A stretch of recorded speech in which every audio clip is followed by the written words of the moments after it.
século XIX na França é marcado por grandes transformações históricas e também por uma literatura que se tornou referência em todo o Ocidente. Alexandre Dumas, Victor Hugo, Honoré de Balzac, Émile Zola. Chegou a hora de nós conversarmos um pouco sobre o século de ouro da literatura francesa, o século XIX.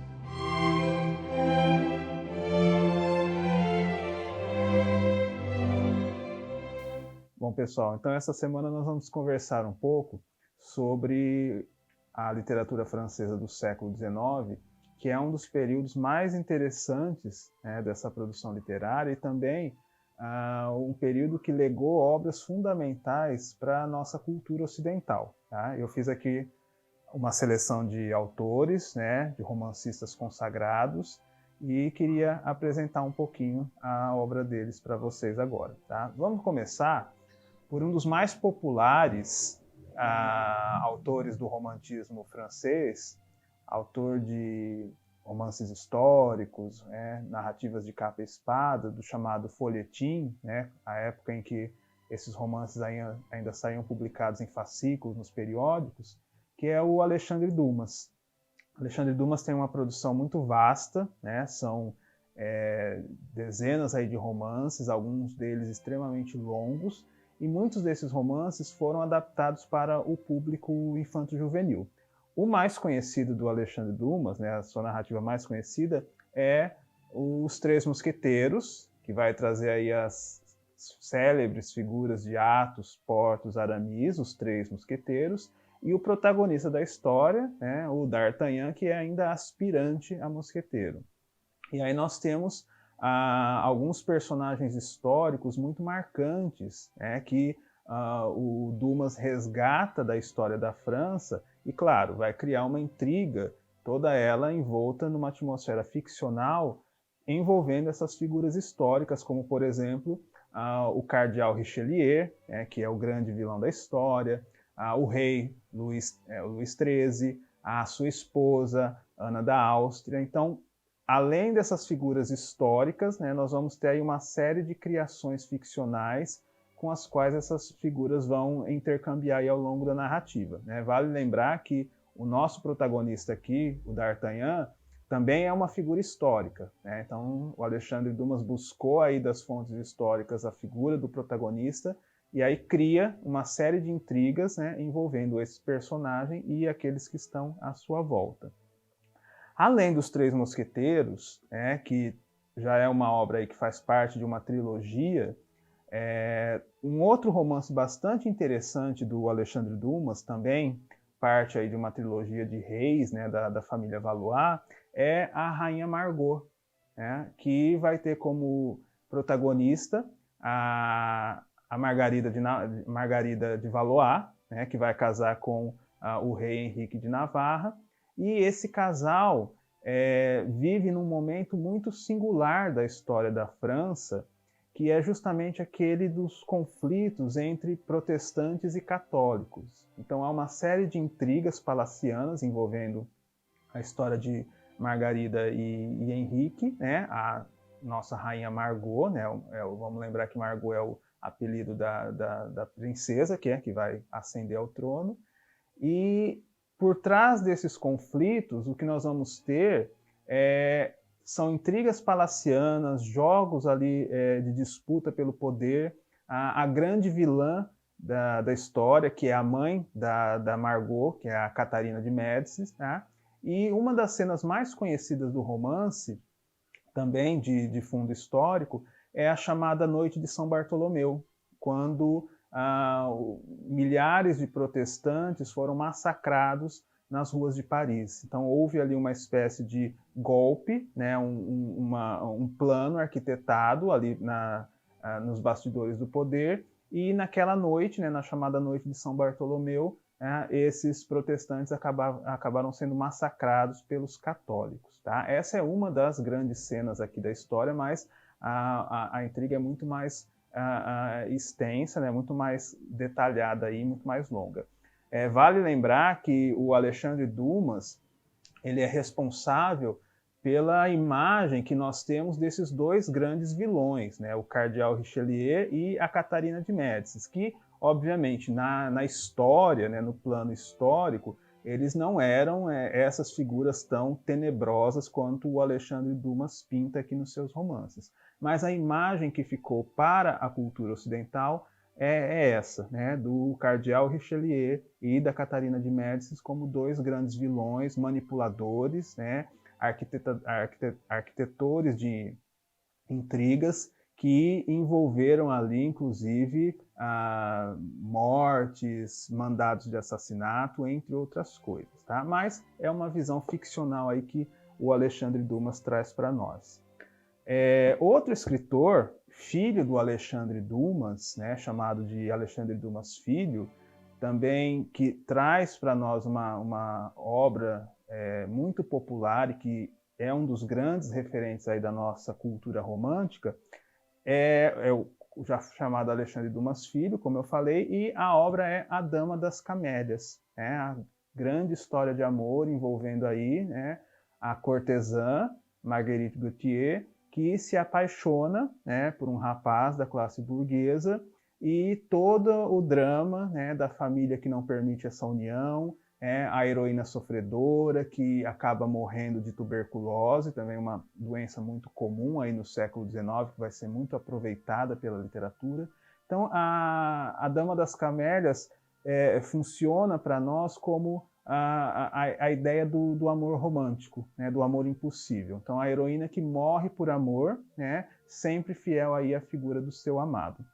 É uma obra extremamente popular que ganhou inclusive adaptações. Tá? A adaptação mais famosa da Dama das Camélias é a ópera La Traviata, do Giuseppe Verdi. Então ele reaproveita a história da Marguerite, né? Aqui a nossa heroína vai se chamar Violeta, né? Mas é a estrutura da Dama das Camélias. Então a cortesã muito bela, né?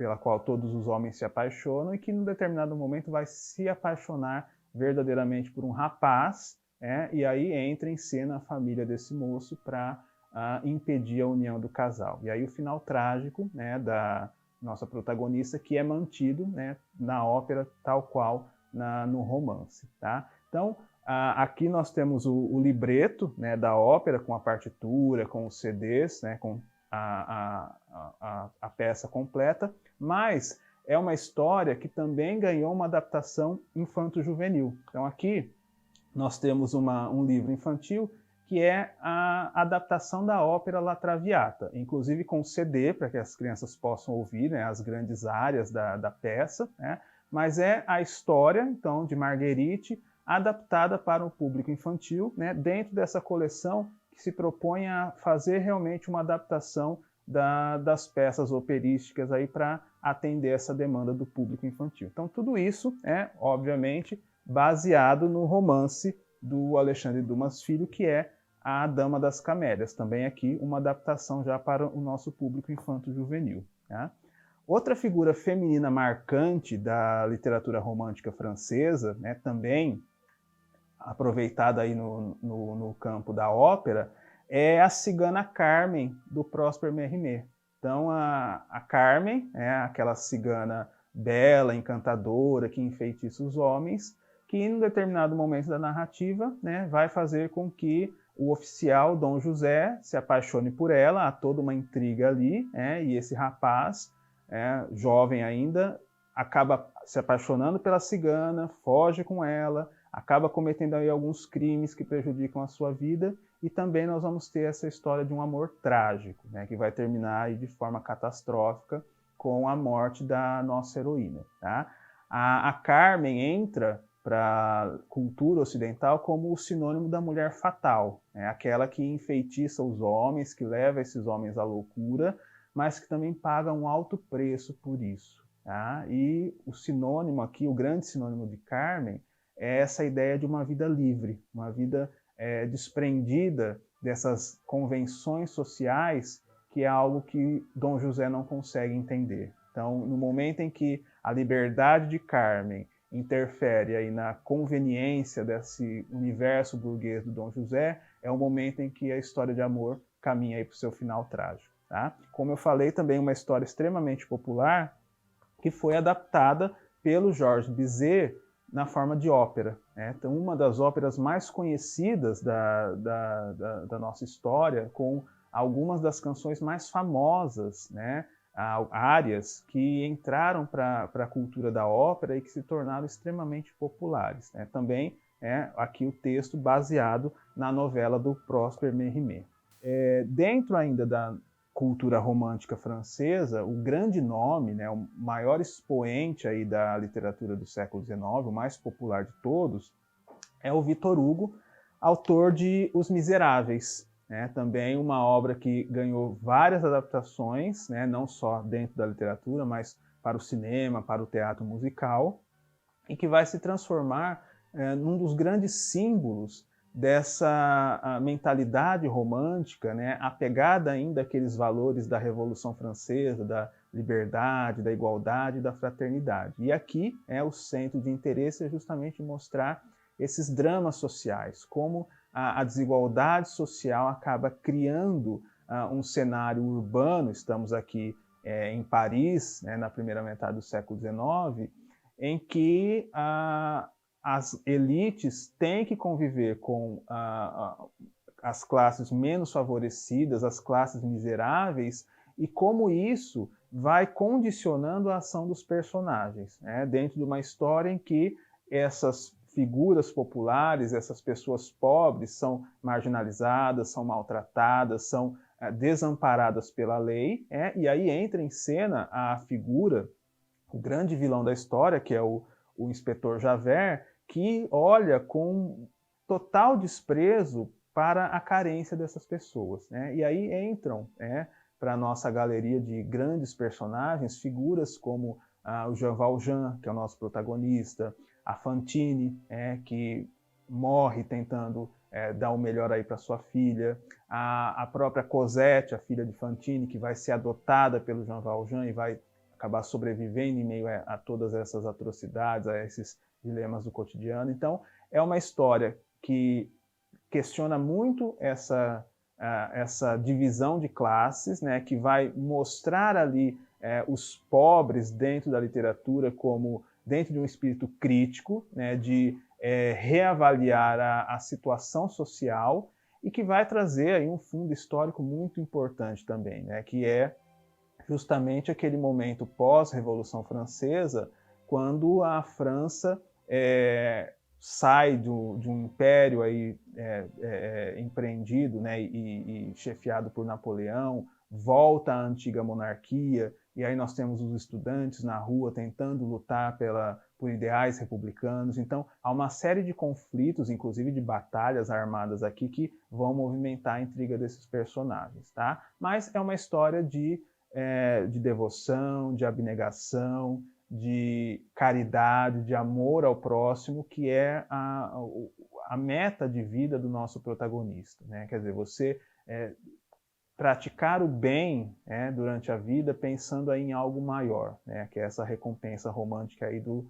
mundo pós-vida, do qual nós vamos ter a expressão do Jean Valjean, né? Que morre, né? Consegue a salvação a partir daquele modelo de vida de caridade, de amor ao próximo que ele trilhou aí ao longo da sua trajetória, tá? Aqui também nós vamos ter um musical, né? Uma das grandes peças aí de Londres, da Broadway em Nova York, né? Então, a história de Jean Valjean, Cosette, Fantine, transformada numa peça extremamente popular, né? Que inclusive já veio 2 vezes aqui para o Brasil e que vai voltar a esses temas, vai manter a expectativa do romance, né? De falar sobre as classes menos favorecidas, a desigualdade social, as lutas pela liberdade, o olhar mais humano pela figura do próximo, daquele que está passando por dificuldades. Então, algo que a peça aproveitou aí do nosso romance, tá? Bom, numa linha totalmente distinta, né, e talvez um dos escritores mais populares para o público infanto-juvenil, nós vamos ter a figura do Júlio Verne, né, ou Jules Verne, né, pegando aí o francês, um dos criadores, um dos pais da literatura de ficção científica, tá? obras em que ele vai explorar esse lado mais fantasioso dos avanços da ciência, de cenários totalmente fora do convencional, né, como as profundezas do mar, os subterrâneos da Terra, inclusive a possibilidade de viajar-se para fora da Terra. Tá? Então, tudo isso o Júlio Verne vai apresentar na sua obra. Eu trouxe aqui dois dos meus romances preferidos do Verne, que são O Viagem ao Centro da Terra, então a famosa história, né, do professor Lindenbrock, que descobre num vulcão da Islândia uma passagem possível, aí, né, uma trilha para o centro da Terra. E aí tudo que ele descobre nesse caminho, não só a parte geológica, né, as formações ali das rochas, os minerais, mas também, inclusive, seres pré-históricos que ainda habitariam no interior do planeta Terra. Então, é também uma narrativa muito empolgante que envolve aí uma série de aventuras desse professor e da sua equipe nessa descida, né, claro que fantasiosa, até o centro da Terra. Né?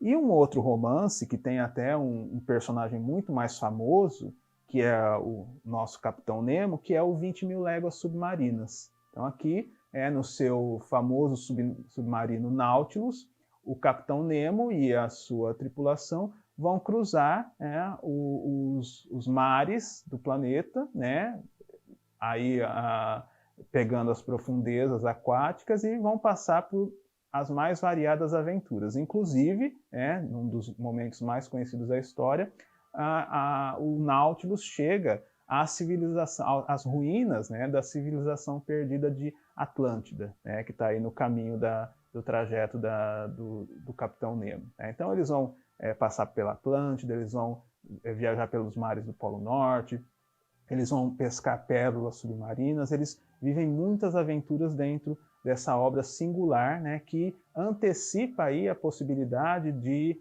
o homem viajar por baixo dos oceanos. Tá? O Júlio Verne é uma figura muito interessante. Hoje, claro, a gente sabe que muito do que ele coloca ali como aparato científico não tem fundamento, quer dizer, para nós hoje, com os avanços científicos, fica claro que as descrições que ele faz aí da geologia, da eletricidade, todos esses aparatos técnicos, científicos, muita coisa já ficou ultrapassada. Então, não é um autor que a gente leia querendo cotejar com a realidade científica. O que ele cria é uma grande fantasia, são hipóteses, né? Mas é interessante a gente pensar que Júlio Verne antecipou muitos elementos do mundo moderno. Só para a gente ter uma noção, aqui nós temos uma introdução do Viagem ao Centro da Terra, e fala-se o seguinte, que Júlio Verne, nas suas obras, antecipou a televisão, antes mesmo que o rádio existisse, ele antecipou o helicóptero, o Zeppelin, o cinema falado, o gravador, a iluminação a neon, as passarelas rolantes, o diamante sintético, o ar-condicionado, os mísseis teleguiados, os tanques, os telescópios, a pesca submarina, armas nucleares e até a bomba atômica. Claro que dentro dessa atmosfera de ficção, pegando aí elementos da ciência, mas ele constrói, ele antecipa objetos e coisas que só o século XX e o século XXI vão trazer aí como realidade. Então, é um dos mestres da ficção científica, e para quem gosta dessas grandes descrições, de todo esse aparato aí descritivo de localidades, peças, maquinário, então o Júlio Verne é um prato cheio, porque realmente são narrativas em que ele se preocupa em detalhar cada um dos elementos que ele coloca como centrais ali, seja na descida ao centro da Terra, seja na construção do submarino ou na construção do foguete que leva os homens à Lua, ele vai mapear ali dentro da narrativa todos esses mínimos detalhes para tentar explicar para o leitor, a partir obviamente de um clima de fantasia, essa história essa possibilidade aí de avanços científicos, desses maquinários que ele constrói. Tá? E para fechar, eu queria falar de dois autores muito mais conhecidos do público adulto, que acabaram sendo adaptados para o público infanto-juvenil também. Tá? O Honoré de Balzac, autor de uma série de livros conhecidos como a Comédia Humana, né? E aqui nós temos uma das obras-primas da Comédia Humana, que é Ilusões Perdidas, tá? A história, né, do rapaz pobre da província que quer ganhar o mundo, né? E o mundo para eles é Paris. Então ele sai, no nosso caso aqui é o Lucien de Rupembré, ele sai da sua terra, né, vem para Paris para tentar ganhar esse grande mundo. Ou seja, ele quer se integrar a essa sociedade burguesa, ele quer ser alguém dentro desse universo. Como o título fala, né, como já nos antecipa, As Ilusões Perdidas, nós vamos ter essa luta em glória entre o sujeito e a sociedade capitalista. Né, e como esses indivíduos, esses rapazes, né, que têm boa vontade, que têm expectativa, que têm até uma certa inteligência, acabam sendo corrompidos e muitas vezes pagam com a própria vida por essa entrada aí nesse grande universo burguês, que no caso é a Paris do século XIX. Tá?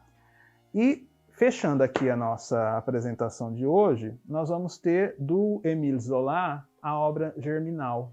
Né? Também já um lado mais crítico da literatura, né? Agora com um aparato aí de ideias socialistas, em que vai se questionar essa realidade trabalhista. Então, o Émile Zola, ele tem uma série de romances em que ele vai criticando os problemas específicos das diversas classes e mostrando esse universo, sobretudo do trabalho. Né? Então, os trabalhadores da ferrovia, os carvoeiros, os habitantes do cortiço, as lavadeiras. Então, em cada uma dessas narrativas, ele vai mostrar um aspecto da realidade, né, desse painel maior que é a sociedade francesa, muito apegado aí já a uma nova tendência socialista, né, que vem aí pós-Marx, e aqui em Germinal o pano de fundo são as minas de carvão. Então é a realidade ali dos carvoeiros, né, então um trabalho desgastante, uma vida miserável, pessoas sem qualquer tipo de amparo legal, né, que vivem uma condição de trabalho quase escravo, e aí entram em cena já ideias de formação de sindicato, greve e o que advém de tudo isso. Né? Então também uma grande possibilidade aqui de leitura para a sala de aula e de uma reflexão mais profunda aí com as séries mais avançadas. Tá? Bom, gente, isso aqui é só uma pincelada do que é a literatura francesa do século XIX, né? Teríamos aí muitas outras possibilidades, né? Muitas outras obras, adaptadas ou não, que poderiam vir para as nossas salas de aula. Tá? Espero que vocês tenham gostado. Não deixem de se inscrever aqui no nosso canal, compartilhar, mandar sugestões. Né? Obrigado e até a próxima.